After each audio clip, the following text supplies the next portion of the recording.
Go.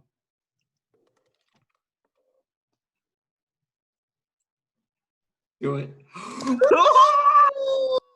Oh my God. What? Guys, I gotta leave. I can't be here right now. Yeah, I gotta figure out the physics of this. All right, just end the show now. That was the shortest episode we've had. But Yeah, that's how are we gonna top that out? you're a fraud, Brandon. I want you to know that. That cup Huh? that cup is empty. You can't fool me. Oh, it's not. Oh no! Who's the fraud, huh? Uno reverse card. No reverse. Man. How did they do it? Yeah. Welcome to Cinemania. I'm your host, Brandon Blizzard Shellingford. Alongside me are my co-hosts. Landon Roberts. I'm back from the dead. Adam Hockey Cheek. I'm Sam Scone Goodrich. Welcome to the show, everybody. It's the show where we discuss all things movies, TV shows, maybe music. I don't know. What I listened to was not music. Shit sucked. Shit was Car Seat Headrest. It was some shit. All right, but yeah, this is a show where we discuss all things media. So yeah, if you're familiar with the show, let's just get right into it. Let's discuss what we watched, listened to, saw this week on TV, whatever. Who wants to go first? I will go first because I did not watch anything. Hey. I watched. I caught up on I May Destroy You. It is now in its 10th episode, and that show is still just firing on all cylinders. It's great. It's really depressing, and but it's also really hilarious at moments. And like Brandon said, it's getting very surreal to a point where it's like it's almost experimental at this point. But I'm excited to see what happens with these last 2 episodes that are coming out. And I'm excited to see if they'll have a second season. I don't think there should be, but we'll see what happens.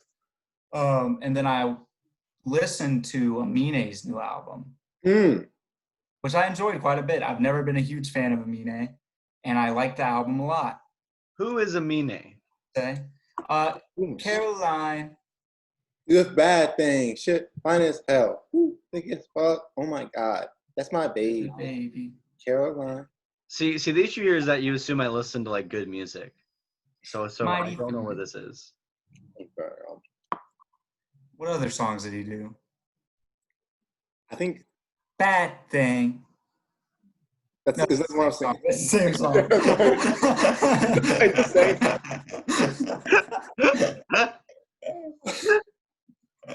Yeah, so yeah, he did that song. But he has a new album and it's good. It is good. It's really good.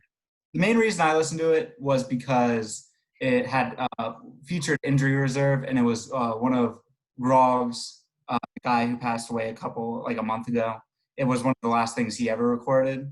So I was interested to see what was on that. That song is actually probably one of the most like beautiful and like heart-wrenching songs on the album. It's very kind of, I wouldn't say it's jazz centric, like the production, but it's kind of like a mix of lo-fi beat aesthetic, I guess you could describe it, because it goes from these like lo-fi kind of sample heavy, like what's the word I'm looking for? Rhythms. Yeah. Where it's like, they're kind of like slow jams almost. And then it'll go to like what Amine is known for, which is like these kind of like very bombastic, just like catchy kind of like pop rap kind of music. And it balances those two styles really, really well. It does like stumble a bit near the end of the album because there's a moment where he tries to take a more R&B take at the end of it. And it kind of, all the songs kind of sound similar, but they're all good no matter what. But yeah, I'd recommend it. It's pretty good. It made me an Amine fan, an anime fan. What's your favorite song off the album, Landon? Huh? Is your favorite song off the album the one Injury Reserve? It's probably either Burden or Fetus. Fetus is the one with Injury Reserve. Yeah, I like all of them. I also like Woodlawn. I think it's like one of my like. I don't really think he's a good rapper. Woodlawn is my least favorite song on the album. Really, why? That's just the style I don't like Amine doing. The kind Okay. of like, yeah. Neither do I, but I feel like this one, I don't know. I feel like his flow is a lot better. And I think he's a lot No, more. because it goes from Burden, which is like this very heavy track. Yeah. It's just like oh, like now we're happy. Yeah. It's very weird. Yeah. It's a little awkward, but still. Could this be a you to all right situation? No. Kind of. Maybe. I don't know. Could it be surviving the night to see the day? Yeah, I guess. But like Woodlawn also talks about Kobe Bryant a lot, but it's like done in this very like upbeat kind of like. Yeah, it's like, are they like friends? Who? Were they friends? Kobe? And Amine. I don't think so. Why do you say like rest in peace to my pop, like, or my dad? I mean, he probably was like a role model, you know? Yeah, yeah, okay. But he said, okay. He said, you were like a father to me. And I was like, I don't know, like, I mean, a lot of people think Piccolo is their dad. Yeah. He's not even real. He's my daddy. He's my dad. D. Boogie woogie woogie.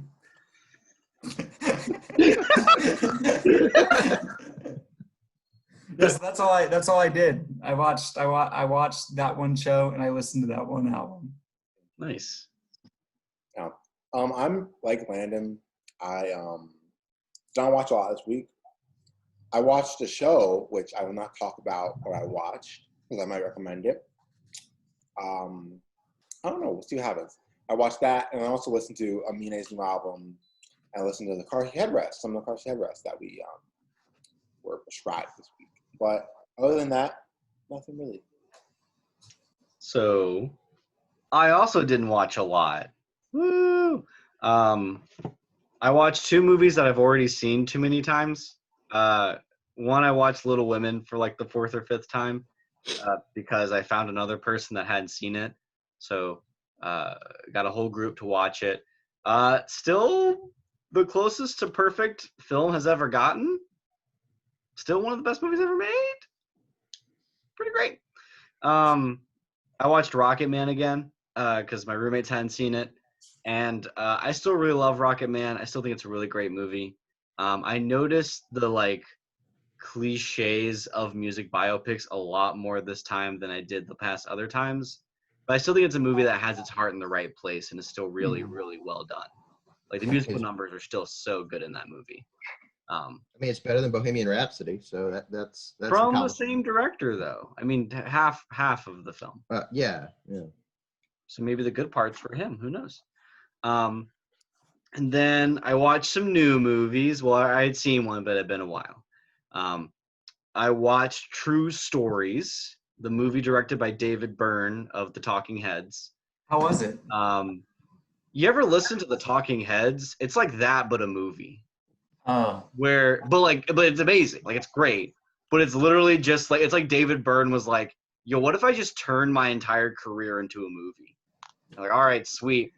Where like, there isn't really a plot. It's just kind of characters in this small town existing. And like, David Byrne is the narrator, and he's just this guy walking around with a cowboy hat, like awkwardly talking to the camera. Like, just like saying shit. And you're like, all right, dude, like that sounds good. But it's like, but there's a lot in the film. I feel like a lot of the film is dealing with almost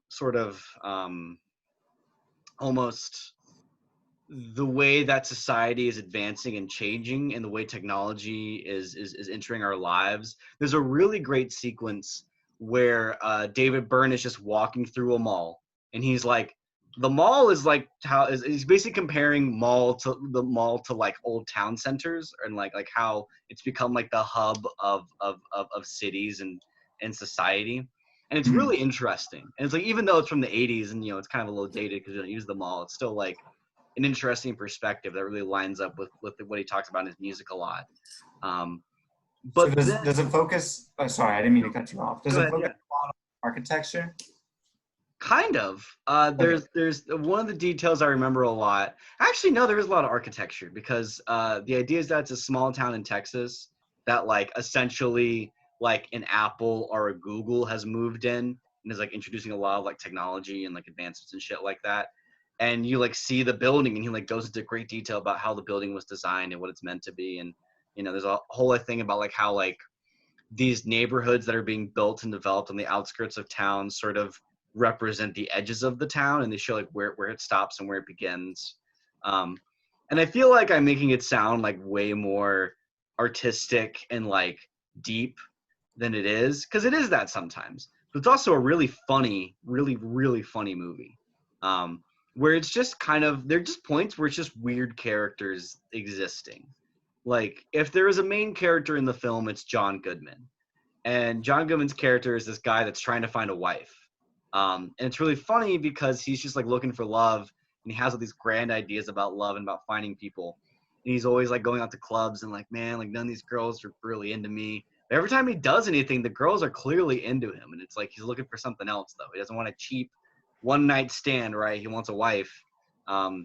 There's a woman that never leaves her bed and just is in her bed all the time and has like changed her room so that things can be close to her and she can operate everything just from her bed.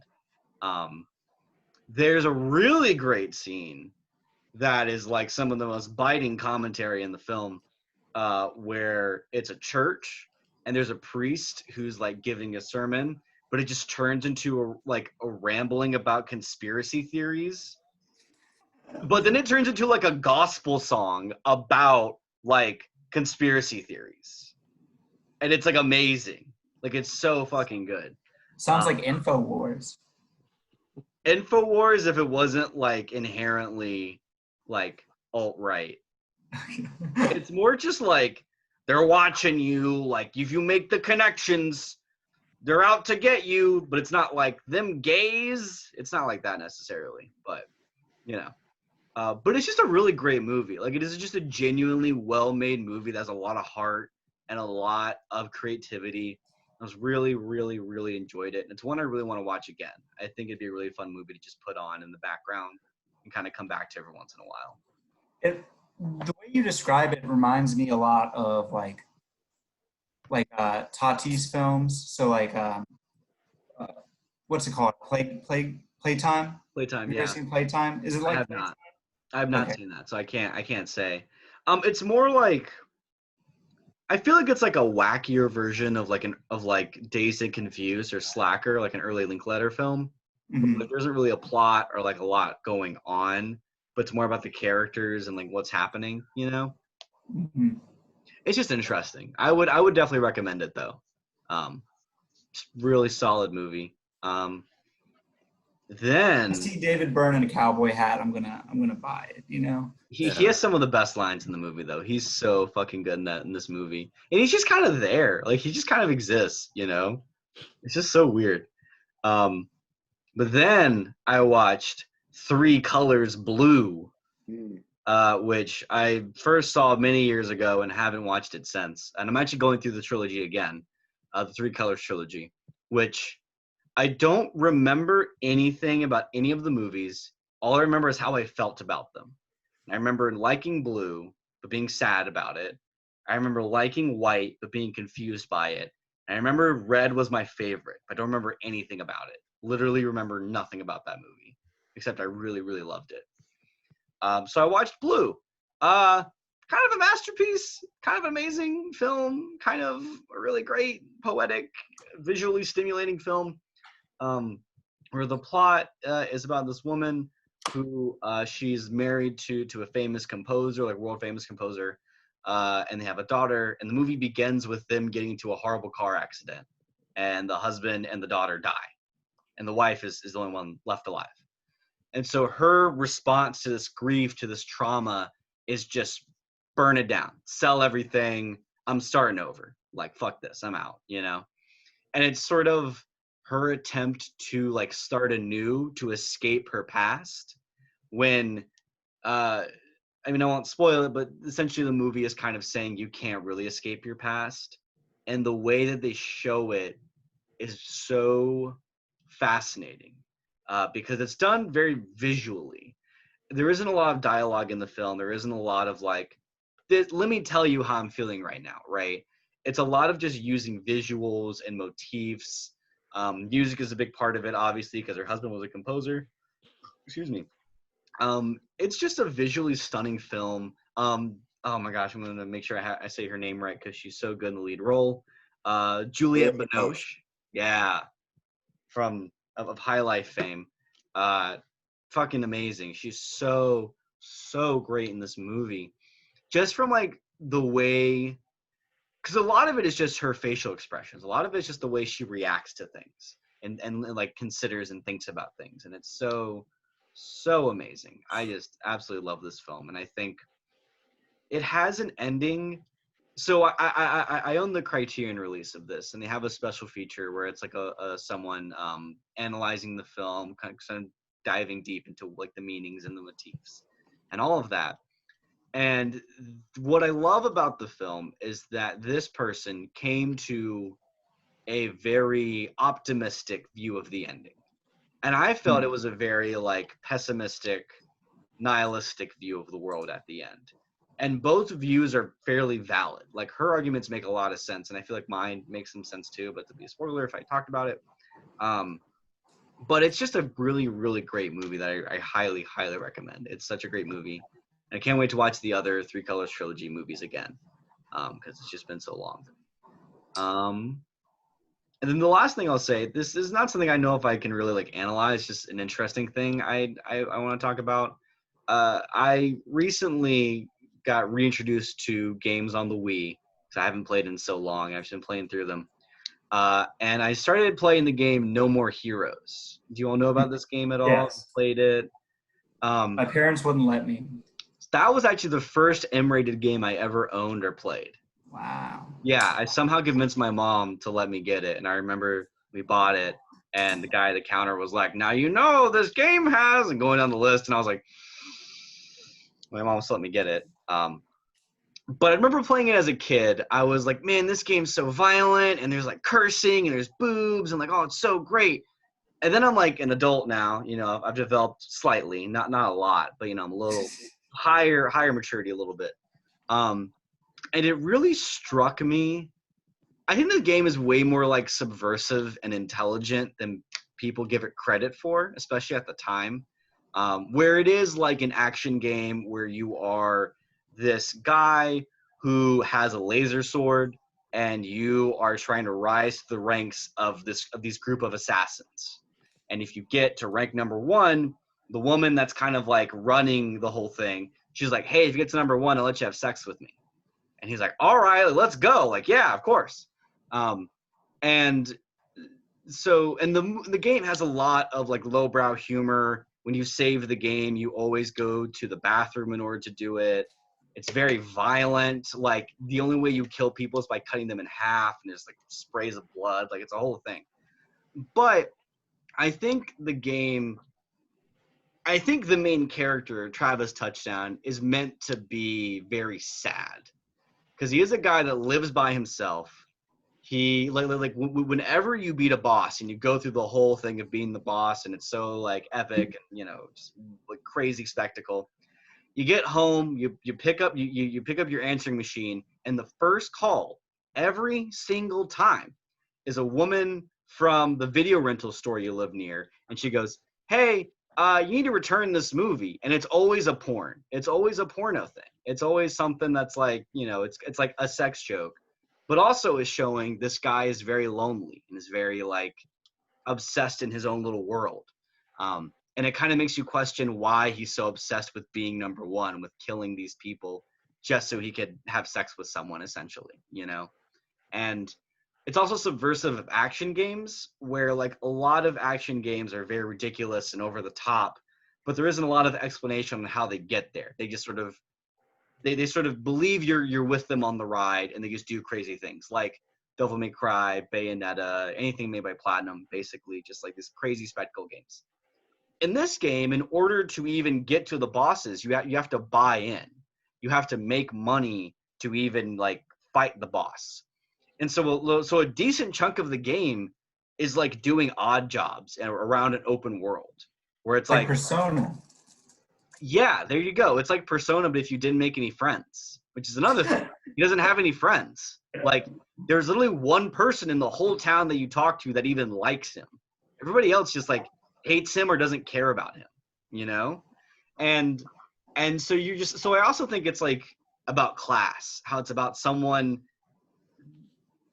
fighting tooth and nail to be accepted within a society, within a a higher level club almost. But having to work their way up to it and never fully being accepted, always being strung along, but never fully reaching that. And I don't know. I just think it's a really interesting game. It's not perfect, but I think there's a lot more going on there than people make it out to have. It's also just a fun game. It's a good time. The combat has a nice rhythm to it. It's very violent. It's a fun time. Yeah, I don't know. I just think it's interesting. I just want to get that off my chest, I guess. But I would recommend No More Heroes. Play it. Yeah. I literally don't know how to play it unless I buy a Wii. Well, it's on the PS3. They did like an HD remake for the PS3. And there's rumors it's coming to Switch. So if that happens, I will buy it. highly recommend, because they have No More Heroes 3 coming out. Yeah. And we'll see how that goes. But Sam, this reminds me of another game that I played on the Wii that I really, really enjoyed. It's called Epic Mickey. Have you ever heard of it? Shut up. The Disney show is back. I have heard of Epic Mickey from Yeah, there's like that morality. legendary where, game designer Warren Spector. yeah, wait, Warren Spector? Yeah. Like Phil Spector? No, but Okay. Well, Epic Mickey. Spector made You know, Deus Ex. huh? Warren Spector made Deus Ex. Okay, yeah. Oh, Warren Spector made Epic Mickey too? Yeah. Oh, that's crazy. That was his thing. Yeah. He made Deus Ex, and then they were like, "What's Warren Spector's next thing?" He's like, "All right, guys, here it is. I've teamed up with Disney, Epic Mickey." And people were like, "Okay, like let's see it. Yeah, fuck yeah." Then it came out, and people were like, "Oh, it's good." I, for one thing, is a masterpiece, honestly. I never played it, so I can't. Like, Mickey's a very, like you said, like the character in No More Heroes. Like Mickey is a very complex, character with no friends. Like, he has like Minnie and like Donald Duck. That's They're not basically real friends. it. He has like no friends. They're not real friends exactly. Like, and Mickey's supposed to like paint the entire I don't think you know the plot of Epic Mickey, Brandon. No, I do. What's the plot of Epic Mickey, Brandon? Tell me the plot of Epic Mickey. So basically, Kevin Feige has taken all the color out of the world, and Mickey has to It was a paint it prophecy. again. Huh? The game was predicting the future. Exactly. And Mickey has to paint the world so it's colorful again. But throughout the story, he's like met by various characters from his past who he has no memory of, like Minnie, Donald Duck, Goofy, You're Max, forgetting You know like who the antagonist of Epic Mickey is? Roxanne, huh? Roxanne from a Goofy movie. You know the main antagonist is like the Disney mascot Oswald. before Mickey Mouse existed, right? Who? Oswald. Oswald the Rabbit. Oswald? Yeah, so I was getting there. Oswald has captured Roxanne from Goofy movie, and so he has to like make his way.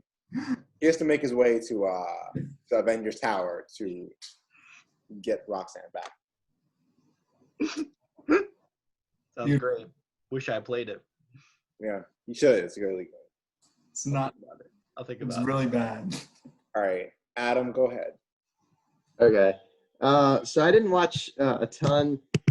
Real quick, Landon, since we were talking about this a little bit 2 episodes ago, and then since you were dead last week, I rewatched all 3 of the Spider-Man movies, and they're still great. Uh-huh. And I know you, when I said I was planning on watching them, you said they were still great, and that was accurate. 3's really great. Spider-Man 3, not bad. It's actually great. Do you think it's Yeah. the second best one in the trilogy? Yes, I would say it's probably like Spider-Man 2, Spider-Man 3, then Spider-Man 1. The only I remember about the first one is like the end, because like where he gets his ass like beaten like really badly by Green Goblin, which is like really to this day really surprising that like a hero like Spider-Man like gets his ass kicked That that scene bad. honestly scared me as a kid. Yeah. Anything with the Green Goblin was like scary, like genuinely like scary. Yes. Yes. I remember when Aunt May is at her bed praying, and then Green Goblin comes and like. That's what I remember. But when I was a kid, that was like terrifying. It was terrifying, but looking back at it, it's hilarious. Yeah. Oh my god. But yeah, still pretty great. Spider-Man 2 is a masterpiece. We were talking about this last week, where the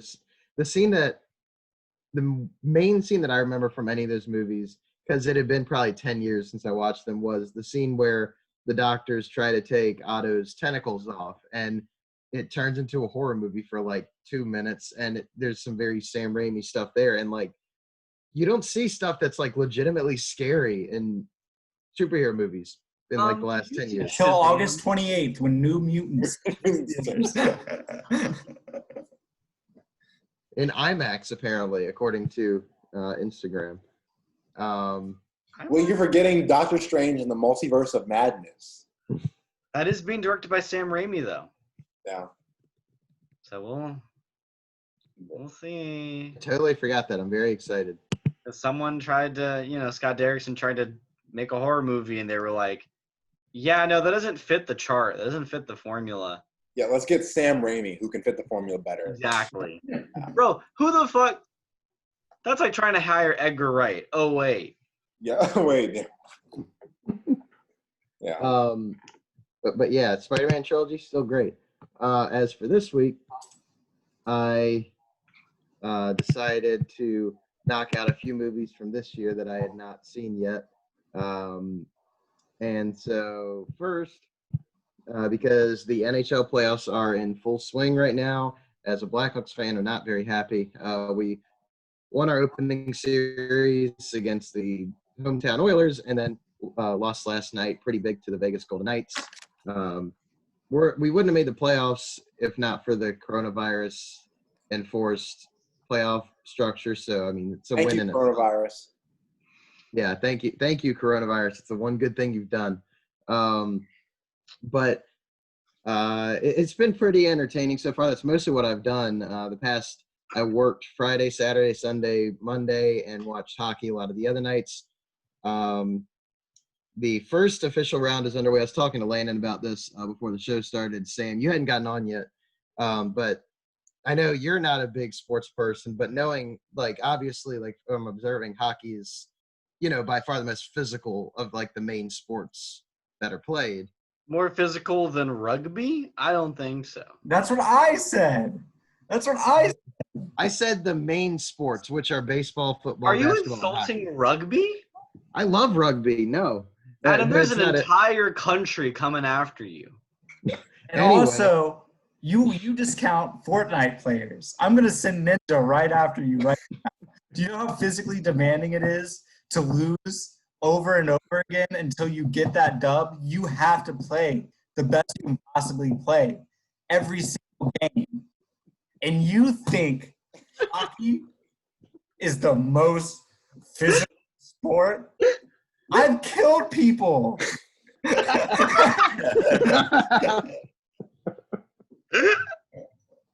Okay, so anyway, to my whole point is it's been a lot of fun so far. Sam, basically in the normal structure, you have about 18 hours between games because of how physically demanding they are.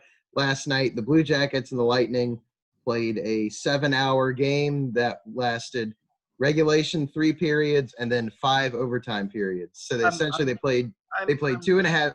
Sorry? I'm sorry. 7 hours? Yes, they essentially played 2.5 games You in 1 watch day. all 7 hours. No, I got there at the end of regulation. I watched all the overtime periods. I was doing other stuff. Did anybody watch all 7 hours? Yes. It's the 4th longest game ever played. The 4th? 4th longest game, yep. Only the fourth.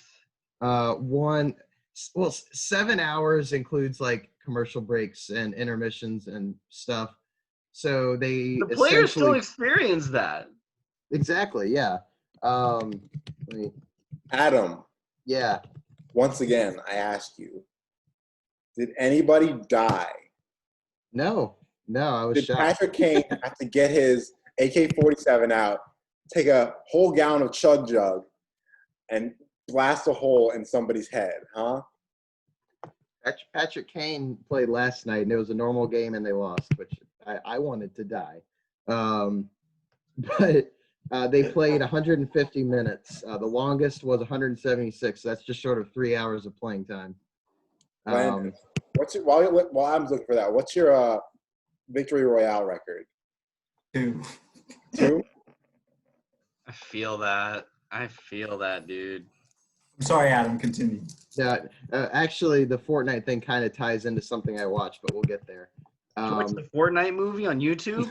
No, The Jesus one that Christ, they keep is that a thing? advertising every time I go Right? to the homepage. I haven't Is seen that a this thing? Fortnite movie. Yeah, it's like Fortnite battle, survive, build, destroy, build, destroy. I hate it.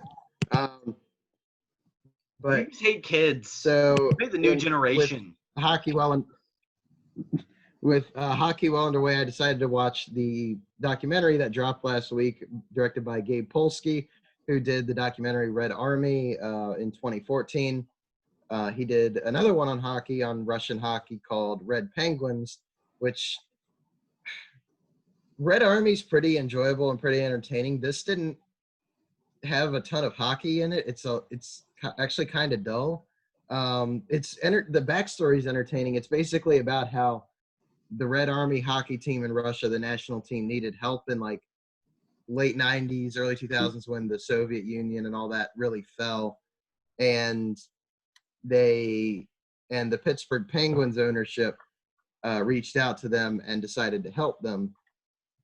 I'm not remembering a lot because, again, it's not a terribly interesting documentary, but it does get into like eventually like the mafia gets involved and there's like murder and stuff. So that's pretty interesting. But at the same time, it's not very memorable, and I couldn't tell you much about it at this point. Then I watched the new HBO Max original, An American Pickle, starring Seth Rogen and Seth Rogen. Actually kind of good. It really is. It has a lot more heart than I expected. Seth Rogen, probably his best role that I've seen him in. Better than Seth Rogen in This Is the End. I still haven't seen This Is the End. I've been meaning to see that for a while. Pretty good. It's pretty tasty. But yeah, American Pickle is also good and tasty. They kind of skim over like his integration into society, but what they do show is a lot of fun. Mm-hmm. The way he says pickle as peakle is hilarious every single Pickle time. Rick? Sorry? Pickle Rick? Please tell me there's someone named Rick in the movie. Unfortunately, I don't believe there was. They don't make a Pickle Rick joke? Are you kidding me? It's a slam dunk! Not a single Pickle Rick joke. No. Fucked up. but it's a lot of fun. I really enjoy watching. It's something I actually might revisit before the end of the year.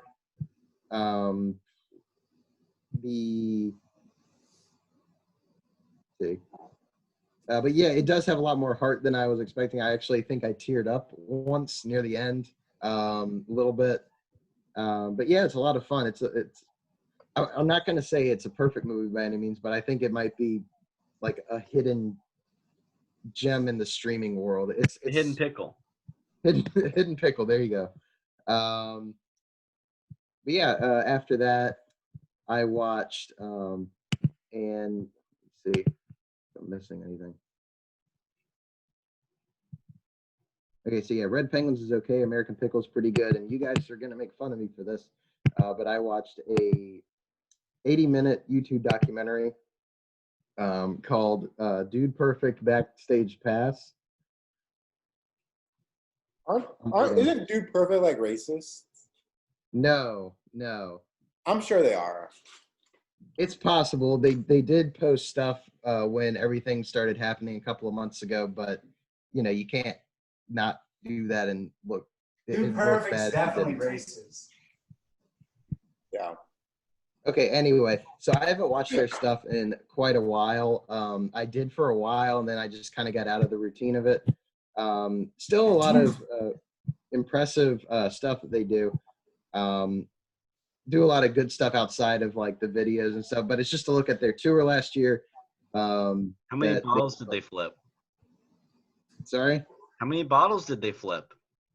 There's a lot of that in the documentary, that's for sure. I knew it. It's not great. It's not terrible. It's a decent watch. It's an easy watch. I mean, their enthusiasm is pretty infectious. But they showcase when they went to Wrigley Field, which is cool, being a Cubs fan and everything. But otherwise, not a lot to say. It's a pretty surface level documentary that doesn't do a whole lot, but it's entertaining when you watch it, and that's about it. And then I've already started forgetting about it. You know what? You know what's Sorry? a better documentary? Fortnite. I was gonna say, Build, Destroy, Build on YouTube. Whatever. is it a documentary or a movie? I don't know. Wait, is this documentary like Tiger King where they cut out every time that they say the N-word? But yeah, that was all I Answer my watched. question, Adam. I'll remember that. Oh no! As far as I know, they don't at all. In the They documentary, don't cut it out. They don't cut it. Hard R. Who plays Keemstar in the Fortnite movie? Keemstar? Keemstar plays Fortnite? Okay. I don't know. I mean, I don't know if Keemstar does. It'd be Keemstar Dr. Disrespect. plays Fortnite. Keemstar. Huh? Oh, dude, The physical embodiment of Fortnite, Keemstar plays.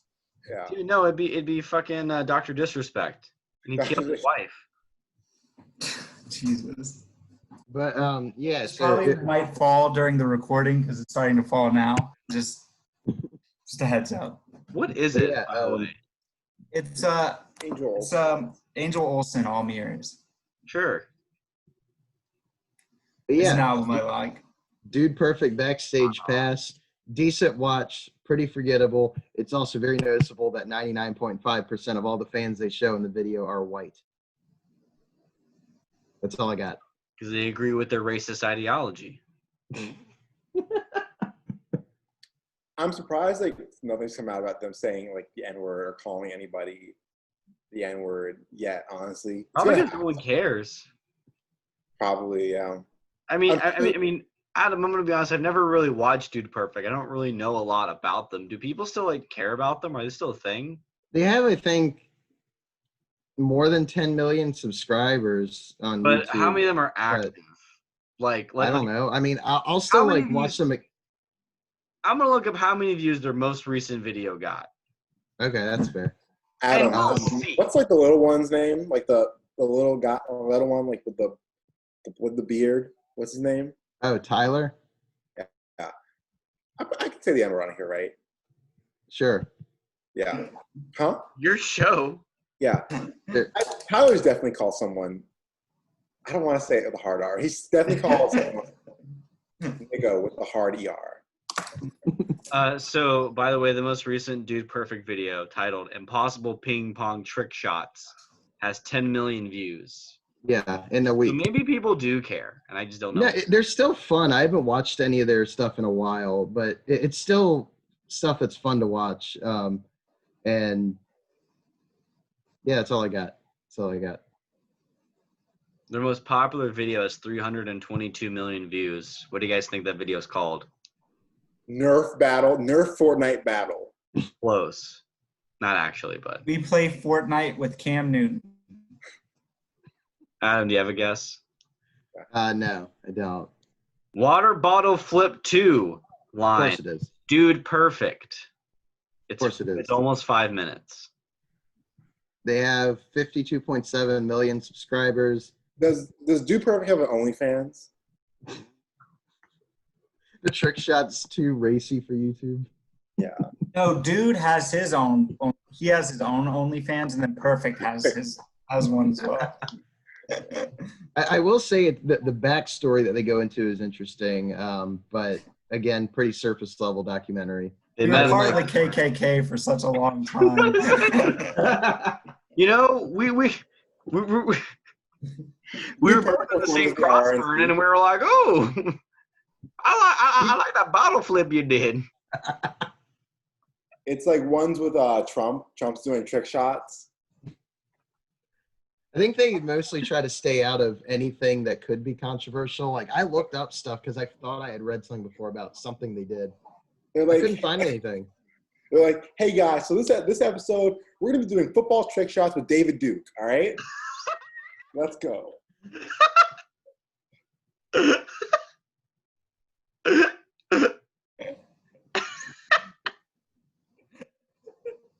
Jesus Christ. Of those things, American Pickle was definitely the best thing I watched. To wrap everything up, we're closing the book on all that. American Pickle was the least racist thing I watched this week. Jesus Christ. All right, guys. Speaking of, all right, hold on. Speaking of hold on. Speaking of American pickles, we're also going to talk about an American. It was a bit of a pickle. And a bit of a pickle. A little bit. He has a pickle. He has an American pickle. All right. So, Len, you want to take some of your recommendation for this week? Yeah. So I'm going to go about this in two phases. So first, I'm going to tell the backstory of Will Toledo and Car Seat Headrest as a whole. Then I'm going to talk about my own personal experience. Toledo was born in Leesburg, Virginia, in 1994. A young lad. Young pickle. Nervous young man. In a small town, yes, a nervous young man. And then his parents showed him a lot of music as a child, and as he grew up, he started to experiment with like Beach Boys songs and like mess with the vibrato and things like that. And he started recording his own music, but his parents wouldn't let him record his own music at home. So he decided to record all of his songs in his car. And that's how he got the title Car Seat Headrest. And he recorded around 6 albums in his, or no, it was around 7 albums in his car. 4 of them you listened to.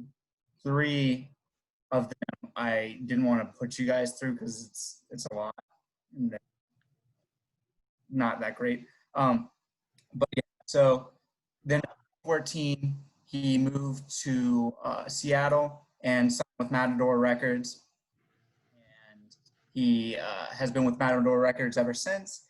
And he has a band now, so he's not writing, doing all the instrumentation, all of that, all on his own anymore.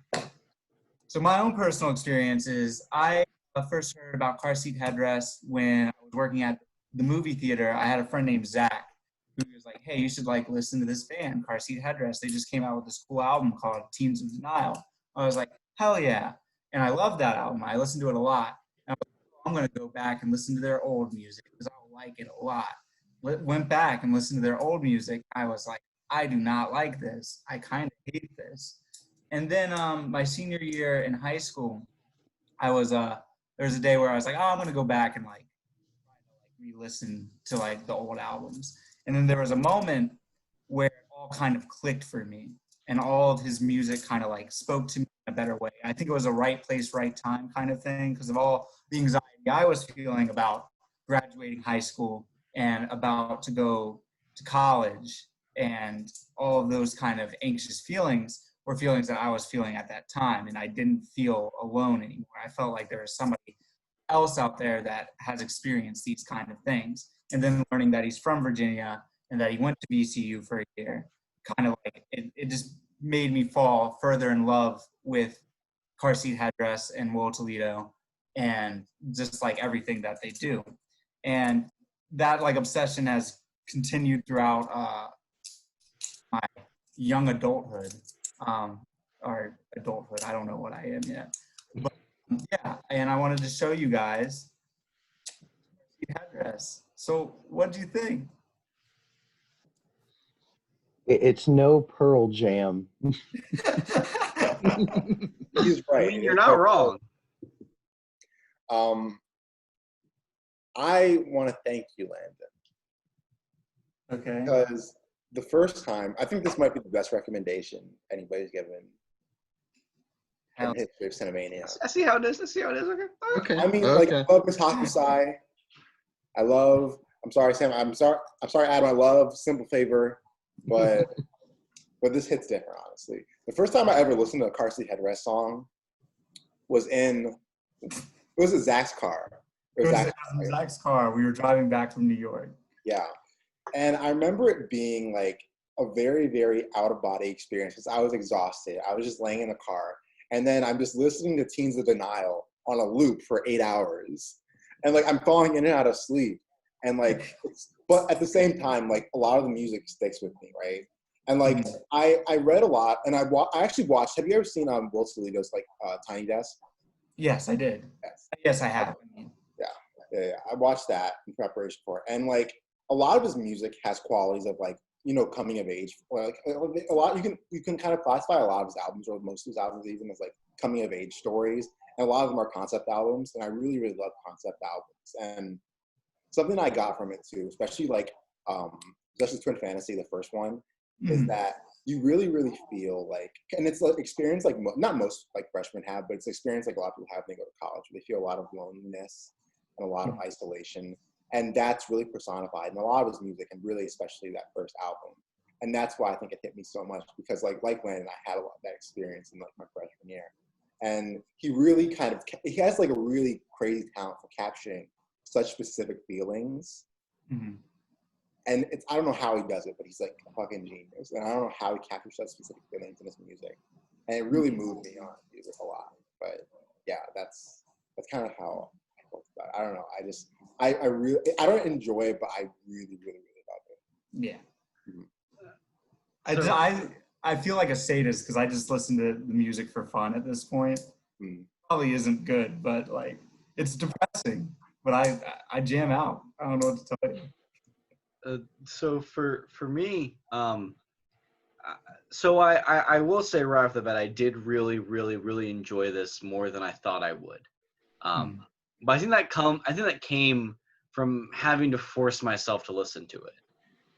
Because Car Seat Headrest is a band that I would not normally listen to. I'm not really, I don't know, a lot of my music taste is more like soul, funk, jazz, whatever, something that has a little bit more of a rhythm to it, something you can more dance to, even though I don't dance a lot, but whatever. But once there just came a moment listening to Twin Fantasy, the first version of it, I guess. And I think I may have texted you guys about this. I forget the song, but it's the one where he starts explaining why he used a certain term. Nervous young humans. Yes, yeah. And he just sort of like talks out his thought process, and that just really hit me. I don't know. I've just like that moment just made me like. I just feel like I've had that moment where I've made an artistic decision, or I've said something even just in real life, just in like a conversation, and in my head I've run through every single reason I've done that, or I've like said it to people, of like trying to explain myself, or like trying to like validate myself even, And it was at that point I was like, okay, I can get behind this. I can get with this. My only problem, and it's not even with them, it's more just with the format of how this week went, is that when I listen to albums, I go through them multiple times, right? I've never listened to an album, immediately gotten everything out of it and moved on, right? If I listen to an album and I like it, I'm going to listen to it all the way through multiple times. I'm going to put it on repeat. I'm going to listen to specific songs. I'm going to go in depth until the music is gone and all I can pay attention to is the lyrics. And then I start understanding what it's saying and what it's trying to do and getting the narrative and the story.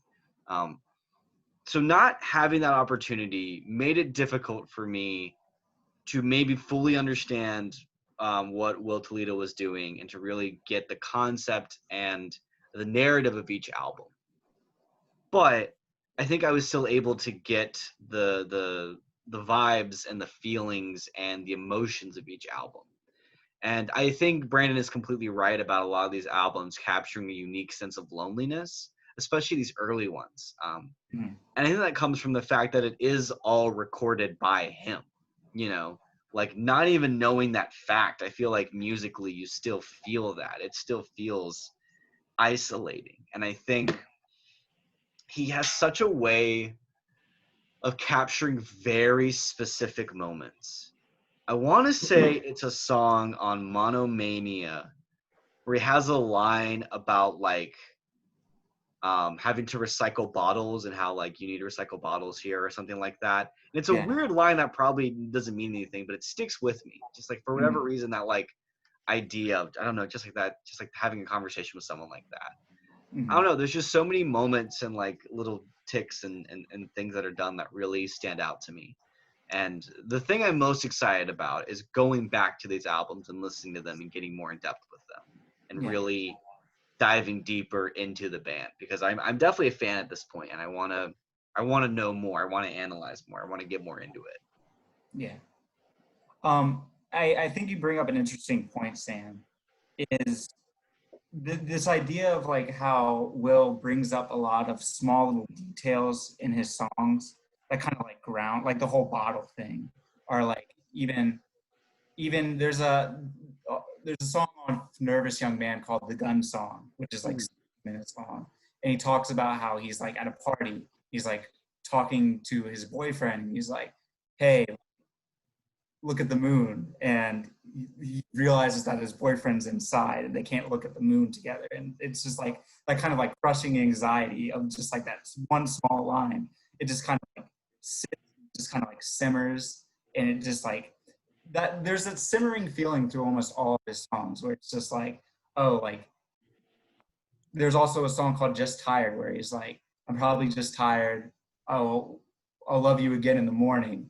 And then later on in the song, he's like, I can't fall asleep, so this will never be resolved. So I'll never love you again. And it's just like those small little like poetic flow of consciousness type things that kind of accentuate this idea of the anxiety of the mundane, like the little mundane things throughout life that can cause like anxiousness, and like shining a light on that directly and like making sure people know what makes Will tick the way Will ticks.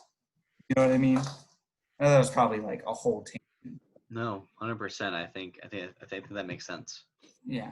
Yeah. I think, do you agree? Like, I feel like a lot of the songs are kind of stream of consciousness as quality to them, which is just kind of running off a series of thoughts going through his head in very specific situations. And it feels very, very natural to me, honestly. I was really, really into that. You kind of get that? I just don't know how he does it. Like I wouldn't know how to write down my thoughts in a way like that. I feel like everything that he writes down is very much like what he thought, like in specific moments. And it's almost like reading someone's diary. And like you're not supposed to be doing this, but you're like there and you're strapped in. And it's just like I think there's like a narrative told through like the albums that I told you guys to listen. Like each one has its own narrative, but I think they all connect. And I think it's the way that the albums were made and the order that they were made and the years that they were made. Like I feel like it tells the story of Will and his relationship with who she's now a trans woman, Kate. And like their blossoming love that they had, and how it was kind of more of him idealizing her and idealizing certain aspects of her is like what Twin Fantasy is to me. And then you get to Monomania, which is more of him realizing that he had this idealization and he wasn't looking at the actual flaws that Kate had and like who she was actually. And like gets Nervous Young Man, which is like more Nervous Young Man isn't, I wouldn't say it's like a concept. I don't think it's really a concept album. I think it's more of just like, hey, these are the things that like have been going on in my life recently, and like all of the feelings that I've especially been experiencing right now. And then you reach How to Leave Town, which is about him leaving this area that he's known for so long, and he's had all these memories and kind of letting go of those memories and moving on. And then you have people forcing him to revisit and reopen those scars with Twin Fantasy Face to Face or Mirror to Mirror in 2018, which I'm excited to hear what you guys think about that specifically, because it's definitely a new sound. And there's one song off that album, Famous Stars, which I think ties together a lot of the ideas that he was trying to say throughout all of his music, and he does it perfectly with that one song. But before we do that, Brandon, I want you to explain that. All right, so basically, my understanding of the events that took place on this evening is that during the filming of Logan Lucky, Daniel Craig, who's a fan of Car Seat Headrest, is really crazy to me. I would never have thought that, honestly. I would never have, guessed that. He, he says to Channing Tatum, ad driver, he's like, hey, you want to come to, a Car Seat Headrest concert with me? And this happened. There's also, a lot of other photos from this night. There's videos of them, dancing. Yeah, bobbing. Yeah, and Adam Driver's drunk in a photo. He's really drunk. There's also one photo I see with Oscar Isaac too. Have you seen that one? I've not. Yeah, Oscar Isaac is a fan of Car Seat Headrest. That's crazy. Yeah. Small town Virginia boy making it big. Honestly. I know, honestly. This is Oscar Isaac knows Timothée Chalamet, so it's feasible that Will Toledo also knows Timothée Chalamet. So a small Virginia boy knows Timothée Chalamet.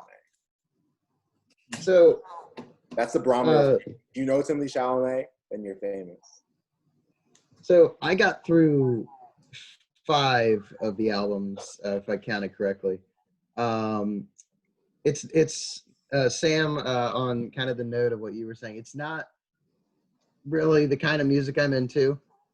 I liked it more than I thought I would. For sure, I'll definitely say that. It's not something that I think I would stick with listening to, but I also enjoyed what I did listen to. I think I had trouble picking a favorite, but I'd say probably Nervous Young Man or How to Leave Town, probably. I didn't know, really before I think Landon brought them up, probably, I don't know, maybe a year and a half ago. I hadn't heard of them, despite how long they've been around and how much of a cult following they have. I was pretty shocked to see, I think I came across their subreddit, and there's 70,000 members on there. That subreddit's toxic, though. Oh, really? Okay. Very toxic, yeah. What's wrong with it? They're very intrusive. Oh, sorry, Adam. They're very No, go ahead. And they're very intrusive in Will's life, and they dig up a lot of things from his past. Not negative things, but they feel like they have a responsibility to know certain things that they should. Well, yeah. I got that spending 5 minutes on the main page. Yeah. I was looking on Wikipedia too. I thought the VCU thing was cool, and then I was looking at some of their, I guess it's mostly his influences. I can definitely see a lot of them listening to it. I would say Pink Floyd especially, and Neutral Milk Hotel from what I listened to on the playlist that Landon made for me, etc. One thing that I thought was weird that I came across while listening to some of the songs, it's probably just a me thing, but I made a couple of notes. So it was on Anchorite, which is off of Monomania. I got, during that song, because that song's I think 10 minutes long-ish, I started hearing another song in my head that sounded like this. And on I don't know how many of you guys have heard Neil Young's version of After the Gold Rush. Okay, so on first listen, it would not sound like it at all, but it was just the cadence of the guitar, I think it was. It just sounded like it a lot. So I don't know if there was any influence there, but I could hear echoes of other artists, the influence in the music. I could hear there was another, I think, Neil Young song that came to mind when I was listening to one thing or another. What else? He mentions the Beach Boys in one of his songs. I heard an echo of America's Horse with No Name in one of the songs. It was just a lot that, like, I could hear that it reminded me of something. I don't know if that's a good or bad thing, but it was what I took away from it. I know there was some other things that I came across that I might have to listen to some stuff again to remember. But there was like, whether it was like the cadence of the lyrics or the music or something, it just reminded me of something else. But to wrap it up before we get into, I know you're talking about the second half of the second phase of our discussion. I enjoyed it. It's again still not my thing, but I enjoyed it a lot more than I thought I would, and I'm sure that's worth something for sure. Yes. Fair enough. So yeah, I wanted to talk to you guys about specific songs. That might be really hard because there's a lot of songs. There's one song off of Nervous Young Man called The Gun Song No Trigger Version. Parentheses. Gun Song, parentheses, no trigger version. And I think this might be some of the, in my opinion, some of like the greatest songwriting I've ever experienced. Because like the first line that you get in this song is, behind every great love story lies a great suicide. You can't give yourself completely and keep the man inside. And then throughout the rest of the song, it continues through this whole idea of how this relationship that he was in for such a long time, and how he gave himself so much, but by the end of it, it wasn't his fault or it wasn't her fault at all. It was more of just this kind of doomed relationship from the start, and there's no way that you can fix it. And I believe there's this one line through in the song called, you can do whatever, or that says, you can do whatever you want with my name, but my body's never been public domain. So if you're looking for somebody to blame Walt Disney Studios. And I don't know why, but that is always like stuck out to me. And just the idea of like Disney kind of like throwing these idealistic relationships out there, like through a lot of their like media and like with Disney Channel original movies and things like that, and how that has led to his romanticizing certain people and like idealizing certain people and how relationships should be. And so yeah, I just wanted to hear you guys' opinion on that song as a whole. Well, okay, so I was just looking at the lyrics just to remind myself of the song. I will say it's weird that I was just talking about Neil Young because he samples the end of Neil Young's Down by the River at the end of it. Mm-hmm. So that's cool. That's not the song that I got the Neil Young vibe from, but I guess that's cool. I don't remember much about that song. I'm gonna play it for myself real quick. It's 15 minutes long. Exactly. I'm gonna play the beginning. real quick. Hold on, guys. I'll be back at the end of the show. All right, I'm back. Pretty good song. I'm gonna play the beginning for myself real quick. There's a lot of songs, man, and like the long songs, it's like feels like 3 songs in one. See, that's something like I think the long songs are some of the quickest feeling songs. Do you know what I mean? Sometimes, yeah. Some of them, yeah. They never feel long to me. I'm always like, oh, okay. It's like when you're like the first 15 minutes of a movie don't feel like 15 minutes. Mm-hmm. You know what I mean? That's like kind of how I feel when I'm listening to one of the longer songs. Like the one that was in the first like 15 minutes of Twin Fantasy, the first Twin Fantasy. Beach Life and Death. Yes, that one literally it's 12 minutes long, but like it was so quick. That's also one of my favorite songs. It's probably my favorite song. I think it does such a good job of capturing like the feeling of being in a small town. I don't know, just like growing up in like a very like isolated area. There's that one line where he's like, do you have something against dogs? When he's like talking about how he's like he was trying to come out to his friends. Right. He was using like the like dog like allegory or something like that. And it's so good at expressing just like how anxious and like awkward he was when trying to like do that and like express how he was actually feeling. And it's so weird because like it you see how confident he is in expressing his emotions through his music, but you can see how awkward he is expressing his emotions through his music at the same time, which I think is such a awesome dichotomy of how the idealized version of an artist and how the actual artist is in real life kind of thing. And it's like showing both sides and having both sides is perfect to me. But yeah. 100%. And well, I guess to get back to like the gun song, I will be honest, this is one of the songs that I didn't quite remember as well, because there's so many songs. But I think that that theme you're talking about like realizing, sort of being self-reflective of this past relationship, and I'm assuming it's the relationship that's discussed on Twin Fantasies.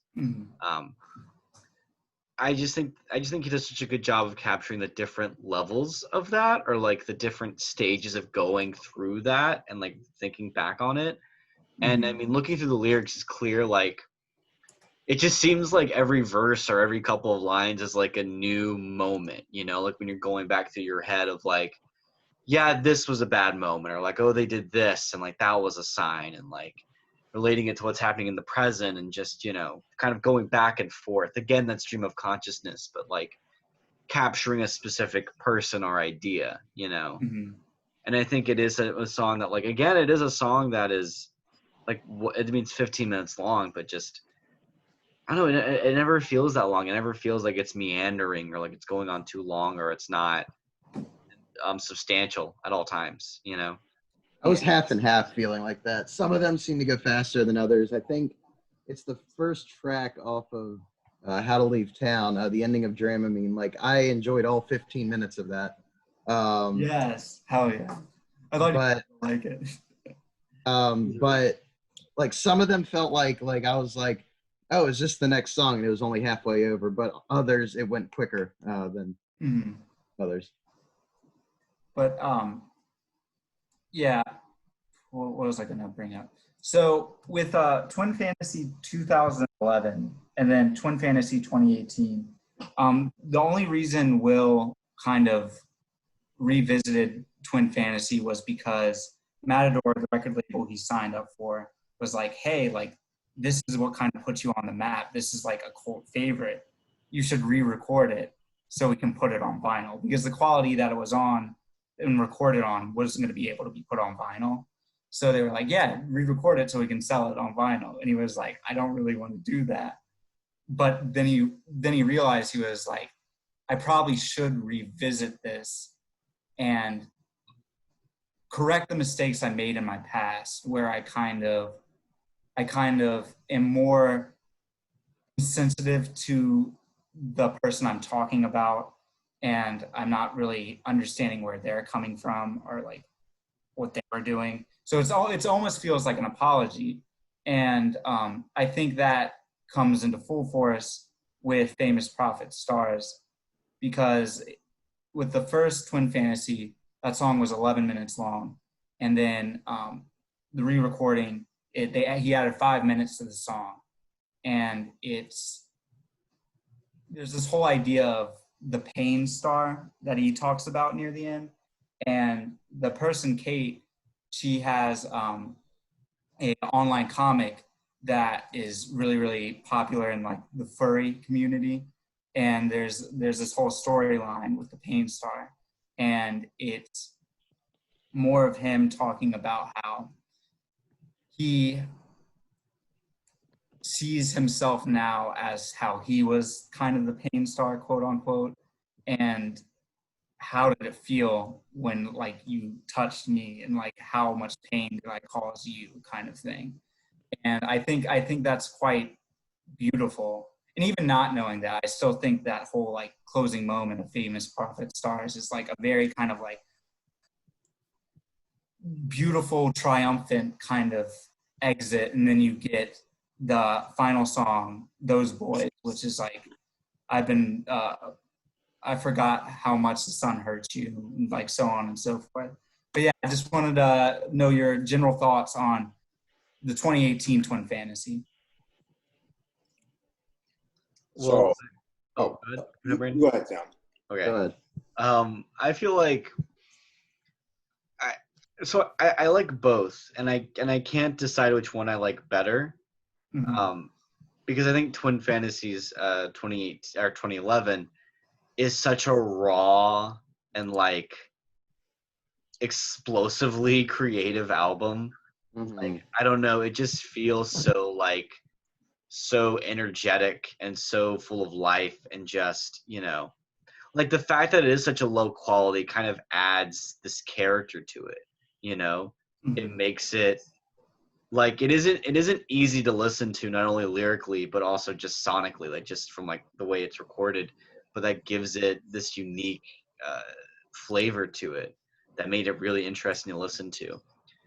But the 2018 version does capture that maturity, or that, like, that level of understanding and empathy that Will Toledo has, that anybody would have after so long coming back to the same subject.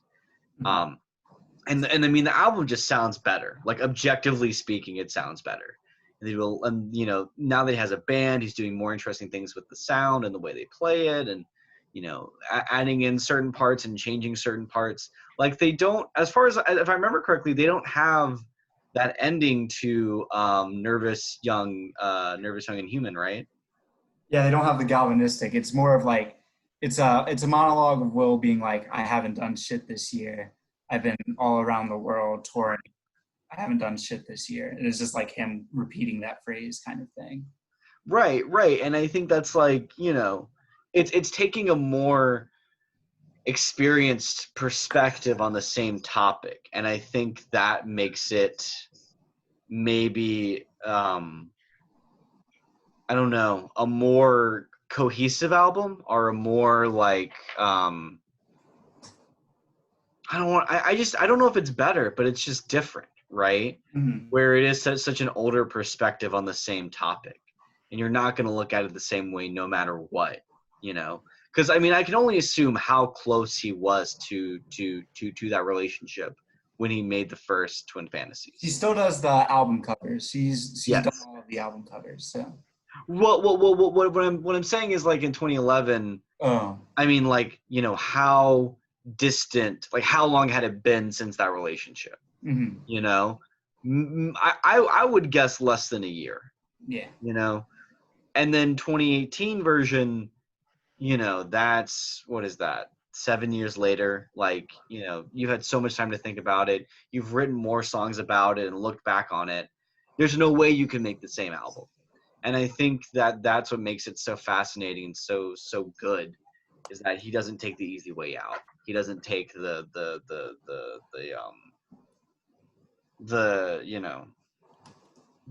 doesn't take the easy way out. He doesn't get Yeah. less creative. He gets more creative. He turns bodies into like a dance hall banger. So And both versions are really great, yeah. right? Like, both versions are really great. But I love Bodies, especially on the 2018 version. I think it's so good, and like, Yeah.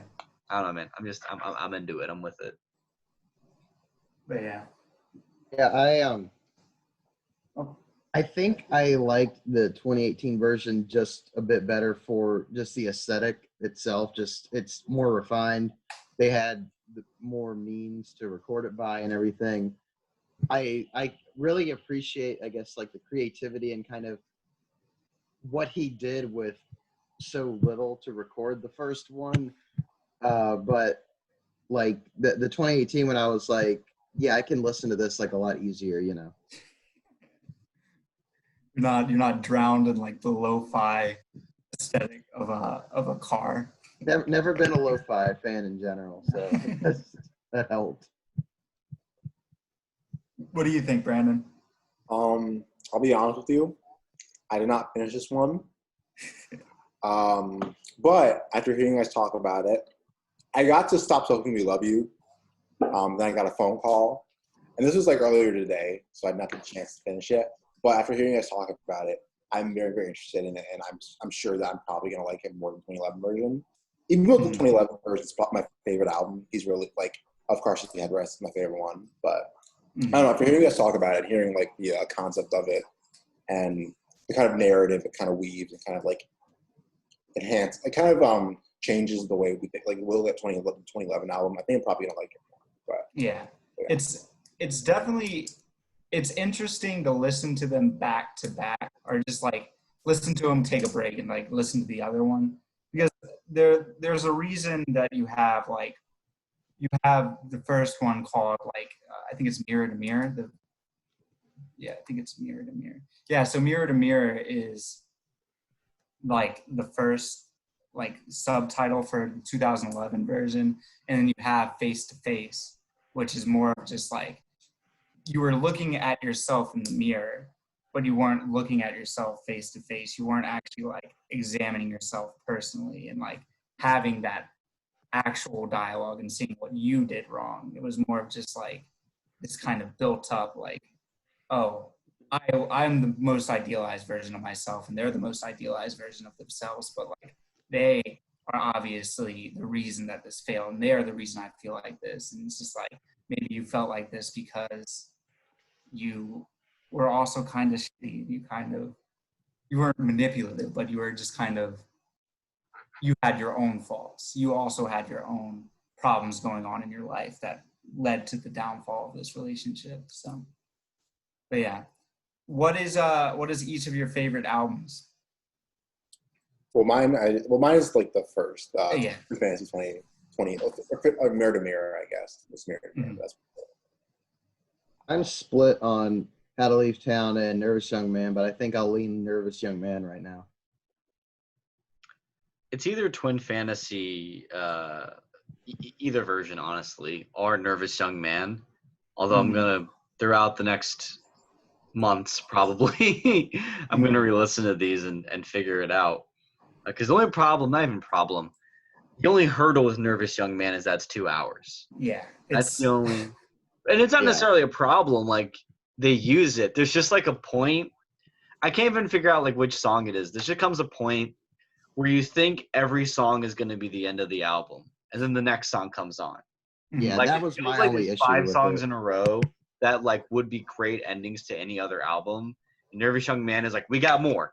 We got more. It's not over. It's like You want that triumphant ending? Here's 8 of them. It's like the Lord of the Rings. Like it's gonna end. what I was thinking about. Guess what, baby? We got more. Let's say The Last of Us Part 2. Yeah. We're like, oh, that'd be a good ending. Well, guess what, fucker? We're going farther. Yeah. I you all know Twin Fantasy is one of my favorite albums of all time. But Really? I don't know. I couldn't tell. You hide it very well. But I go through moods where I listen to certain albums that fit my certain mood, and like right now I'm like I listen to Nervous Young Man like 3 times a day. Like whenever I'm not doing work or something, I just have my headphones in. I'm listening to like Nervous Young Man, and I just think it fits the way that I'm feeling specifically right now, kind of thing. And that's how I was with like How to Leave Town when like I actually got my own first apartment. Like I was obsessed with like How to Leave Town kind of thing. And then like if I ever just want to have like a good time and not like, think a lot, I'll just put on Teams of Denial. Because Teams of Denial, it's a great album. I love it. It's great, but it takes away that density. And it kind of is like, all right, we're going to turn these like really dense songs into like alt rock kind of like anthems. And then you get to Famous. Once you got, if you ever have time and you want to like experience more Car Seat Headrest, I'm really interested in what you guys will think of Famous, because it's like an EDM dance hall indie-tronic album. And it's interesting. I've grown to like it a lot more than I did when I originally listened to it. But yeah, that's Car Seat Headrest. I hope you guys liked it. I really did. Genuinely loved I it. loved it, man. Thank you. Really enjoyed it. She Yeah. also told me to say that her favorite album is Teens of Denial. Who? Angie? Oh, hell yeah. Yeah. 'Cause I told you so how she met Will Toledo, right? Oh, yeah. You her told me name. this. You told me this. Supposedly very nice guy. Very, very How'd nice you guy. meet Will Toledo? How'd that happen? Her and her friend Peyton were at a concert in 2017. 2017. And then like everyone else it was like one of those crowds that was very, very like they weren't like into it. They were just being really boring. But like her and her friend were just like dancing the entire time. And then like after the show, they just like kind of went up to Will Toledo and started talking and had like a 20-minute conversation with him. And so he was like, apparently he was really, really nice. So I love that. That's awesome. But yeah, thank you so much, man. Like legitimately, thank you for recommending it. Like when I heard 9 hours of music, I was like, I don't know, but I'm very, very happy, glad that you gave us this recommendation. So thank you. Yeah, no problem. All right. So now we're coming to the end of the show. But before we get to the end of the show, I want to make my recommendation for this week. So I talked about a bit about this before that we went on air. But basically what I'm giving the boys an opportunity to, is that there's 2 doors, okay? Behind door number 1, there's 10 hours of a television series, 1 season of a television series, okay? 10 hours, 10 episodes, 1 hour each. Well, actually, like there's some episodes that are like hour 15, but like basically. Whoa, hour 15. I can't do that, Brandon. Sorry. It's bad. Yeah. But yeah, that's behind door number 1. Or behind door number 2, it's a 2-hour movie. So what I will I'll go movie. what I will say is that whichever one we get will directly affect what I choose next week. Okay. Because it will determine if we can get started on it this week. That's all I'm going to say. Okay. But yeah. So Sam, do you know what you would like? Which drawer you would like? I'm going to wait to see Who is what the Landon movie? says. Is 2 the movie? Yeah. 2. Okay, then I'm going with 2, baby. Oh, he's upset. Oh, You no. guys. Oh, no. Okay. You guys are in. You guys are gonna wish. You guys are gonna wish. All right. So We're watching Artemis Fowl again. no, you're gonna wish that too. No. So behind door number 2 is a very, very important piece of art that I think everybody needs to witness. So in 2015, a little Broadway musical came. No. A little Broadway musical came to theater, okay? It took over the theater world. Minds, the consciousness, celebrities came to see this show. It was a huge thing, okay? Yeah, Hedwig and the Angry Inch. I already watched that, but hey, we might as well have done that. Watch it again. Yes, we could watch it again, but not this time. So, fast forward 5 years later, a film of this, like the film version of this musical, came on to Disney Plus, and I watched it I've seen it a few times now. Kind of got to wrap my head around it, but I kind of want to share it with you boys. Okay, so the film I will be recommending this week is the recorded version of the musical Hamilton. Yeah. What was door number 1? Succession.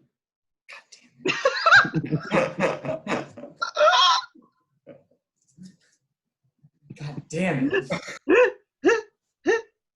Oh my god. Oh boy. I'm okay with that. I've still never seen Hamilton. I just, regardless if it's bad or good, I've always wanted to see what the hype was about. So So You're gonna see. we have David on? or the anger. oh, can we have David on? Yes, let's have David on, please. Yeah, dude. I'll DM him and ask. He's probably gonna read it, but did not respond. But yeah, I'm gonna ask David. Angie will also come on too. We'll watch together and we'll talk about it. So yeah, Nice. probably. But yeah, so yeah, that's my recommendation. So what do you guys think? I know what Adam said, but what do you two think? I'm fine with it. I'm ambivalent. I've literally heard one Hamilton song. Which one? The first one. Okay. And I've heard it like 5 times. $10 Found founding a father father. without a Found a father. father. Got a lot farther. I work. Can Samantha come on? No. We just have like 15 people on the show. It's worth it. Why can't Samantha come on? Samantha can come on if she wants. I'm gonna ask her. Okay, but yeah, that's my recommendation for this week. Thank you all for joining us for this week's episode of Cinemania. I'm your host, Brandon Shillingford, alongside me, my co-hosts. Landon Roberts. Adam Cheek. Sam, founding father, Goodrich. All right. Join us next week where we'll be discussing the musical Hamilton. But for now, have a great week, everybody. Watch some movies. Be safe. Bye. Bye. Hey, stop.